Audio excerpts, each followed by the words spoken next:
थलापति विजय ने शपथ लेते ही 3 बड़े ऐलान किए हैं।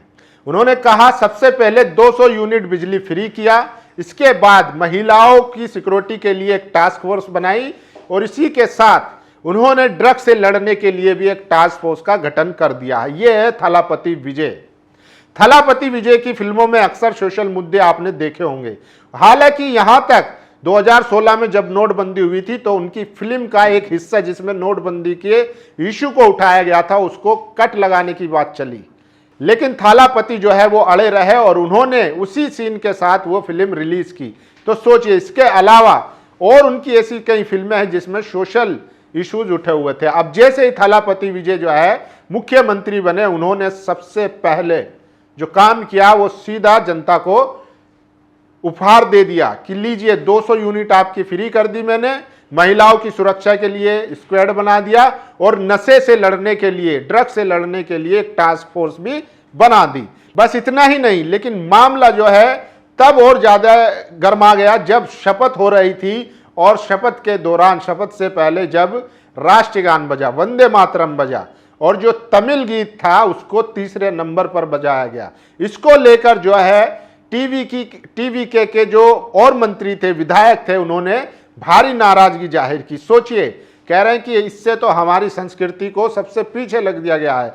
तो तमिल को लेकर, तमिल जो संगीत है, जो तमिलनाडु का राज्य का जो संगीत है, उसको तीसरे नंबर पर बजाने को लेकर विवाद शुरू हो गया। तमिलनाडु के मुख्यमंत्री विजय के सहयोगी ने कहा है कि हमारा इसमें कोई योगदान नहीं है। दरअसल ये जो है गवर्नर की तरफ से पूरा अरेंजमेंट किया गया था और उन्हीं ने जो ये जो क्रम बनाया था कि कौन सा गीत पहले बजेगा, ये सब गवर्नर की तरफ से था और हमारी तमिल लोगों की भावनाओं को आहत पहुंचाना हमारा कोई उद्देश्य नहीं था और ना ही इसमें कोई हमारा लेना देना नहीं था। हमारे लिए सबसे पहले हमारी संस्कृति है, तमिल फर्स्ट है, उसके बाद तमाम चीजें हैं। तो सोचिए, तमिल में वंदे मातरम को लेकर विवाद शुरू हो चुका है। विजय की सरकार ने साफ कह दिया है कि हम अपनी संस्कृति को किसी भी शर्त पर जो है कंप्रोमाइज नहीं करेंगे, यानी कि आने वाले दिनों में। और सोचिए, तमिल गीत के बारे में कहा जाता है कि अगर राज्य सरकार का कोई भी प्रोग्राम होता है या किसी भी चीज के लिए, इसकी शुरुआत जो है तमिल गीत से होती है। तो सोचिए, वंदे मातरम को लेकर वहां पर घमासान हुआ, जिसको लेकर आधव अर्जुना ने जो है एक लंबा चौड़ा पोस्ट लिखा है और क्लेरिफाई किया है कि सरकार का इसमें कोई हाथ नहीं है, ये सब गवर्नर की तरफ से तय था, फिक्स था। उन्हीं ने पूरा अरेंजमेंट किया और शपथ के दौरान वंदे मातरम का पहले बजाना, फिर राष्ट्रगान का बजना और फिर लास्ट में तमिल का तीसरे नंबर पर बजना, ये सारा गवर्नर की तरफ से तयशुदा था।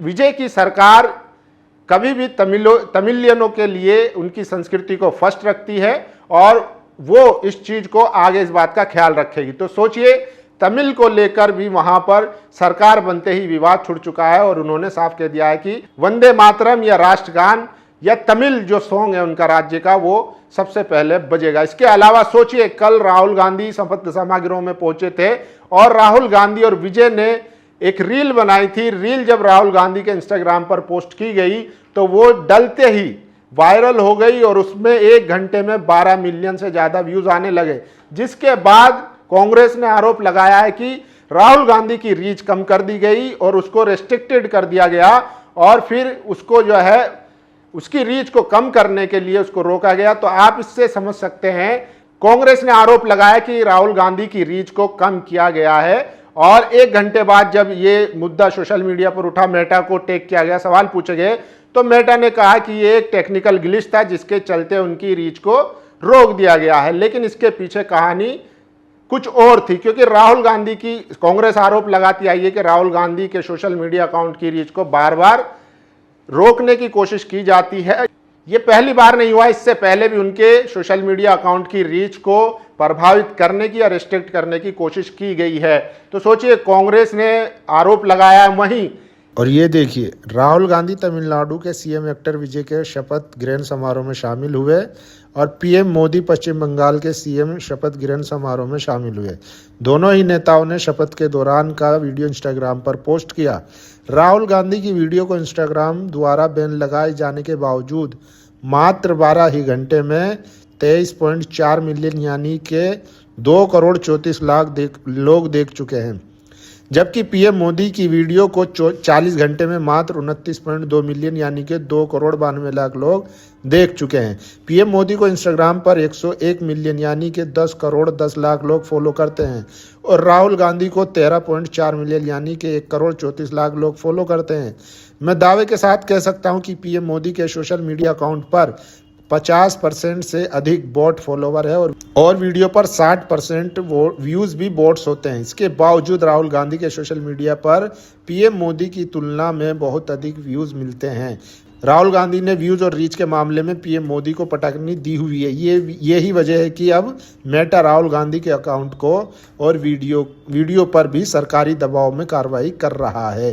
तो सोचिए, लोग ऐसा जो है सोशल मीडिया पर दावा कर रहे हैं कि राहुल गांधी के सोशल मीडिया अकाउंट की रीच को रिस्ट्रिक्ट किया जा रहा है। हालांकि बाद में मेटा ने टेक्निकल ग्लिच बताकर उस वीडियो को जो है वो उस पर बैन हटा दिया गया है। लेकिन सोचिए कि कैसे उसको बंद करने की कोशिश की गई थी और रीच को कम करने की।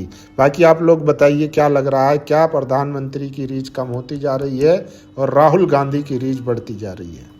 तो उनकी शपथ में सबसे ज़्यादा त्रिशा जो उनकी गर्लफ्रेंड बताई जाती है वो भी सबसे ज़्यादा हाईलाइट थी। लेकिन सोचिए, तमिलनाडु में जो सरकार बनी है, सोचिए तमिलनाडु में सबसे ज़्यादा, जैसा विजय ने कहा था कि ये यहाँ से ओरिजिनल सेक्युलरिज्म और सोशल जस्टिस की शुरुआत है, तो हकीकत में वही देखने को मिल रहा है। जो उनके कैबिनेट में जो मिनिस्टरों को शामिल किया गया है, अगर उनकी क्वालिफिकेशन की बात करें तो सारे जो है पढ़े लिखे हैं। इसीलिए लोग कह रहे हैं कि विजय मुख्यमंत्री बनते हैं तो कम से कम उनको 100 दिन का टाइम दिया जाना चाहिए। हालांकि पहले ही जो उनका सिग्नेचर हुआ था उसमें उन्होंने 3 बड़े फैसले लिए हैं, जिसमें महिलाओं की सुरक्षा और सीधा गरीब जनता को 200 यूनिट बिजली फ्री और यूथ के लिए नशे से लड़ाई। तो ये 3 अहम फैसले लिए हैं। अब देखते हैं, हालांकि उनकी सरकार में देखिए, कांग्रेस उनकी सरकार में है, IUML उनकी सरकार में है, CPM उनकी सरकार में है और VCK उनकी सरकार में है। इस बार तमिलनाडु में दलित, खासकर दलित वोटरों ने जो है बहुत अहम भूमिका निभाई है। खासकर अब खबर आ रही है कि लगभग 4 से 5 ऐसी सीटें हैं जो जनरल सीटें थी, जहां से रिजर्व कैटेगरी के लोग जीत के आए, यानी कि SC कैटेगरी के विधायक जीत कर आए हैं। तो सोचिए, तमिलनाडु की राजनीति में एक बड़ा बदलाव हुआ है और DMK को वहां से हटाकर अब नए ऑप्शन को जो है मौका दिया गया है, विजय को मौका दिया गया है। लोगों को विजय से बहुत उम्मीदें हैं, लेकिन जो खबरें आ रही है कि वहां पर राहुल गांधी की रीच को खत्म करना, ये भी सवाल खड़े करता है। वहीं राहुल गांधी के बारे में कहा जा रहा है कि उन्होंने विजय से हाथ मिलाकर दरअसल आंध्रा तक पहुंचने की कोशिश की है, क्योंकि कहा जाता है कि YSR जी के जगन मोहन रेड्डी हैं, वो विजय के अच्छे दोस्त हैं, अच्छे मित्र हैं। कांग्रेस का YSR से कोई गठबंधन नहीं है, जबकि जो चंद्रबाबू नायडू है वो NDA में शामिल है। तो इसके बहाने कांग्रेस विजय के जरिए जो है वो आंध्र प्रदेश में भी पहुंचने की कोशिश कर रही है। अब आने वाले वक्त में पता चलेगा कि क्या राहुल गांधी का जो ये मूव है।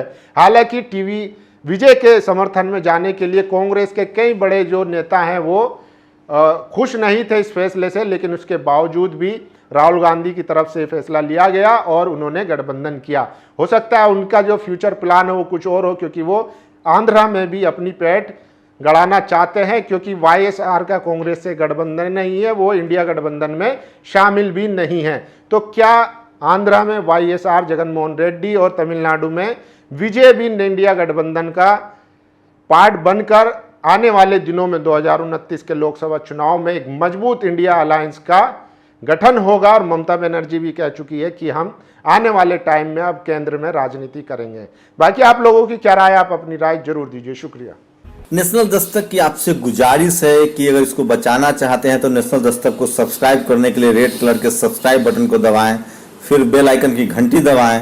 नेशनल दस्तक को बचाने के लिए बहुत जरूरी है कि हर खबर को शेयर करें, लाइक करें, कमेंट जरूर करें।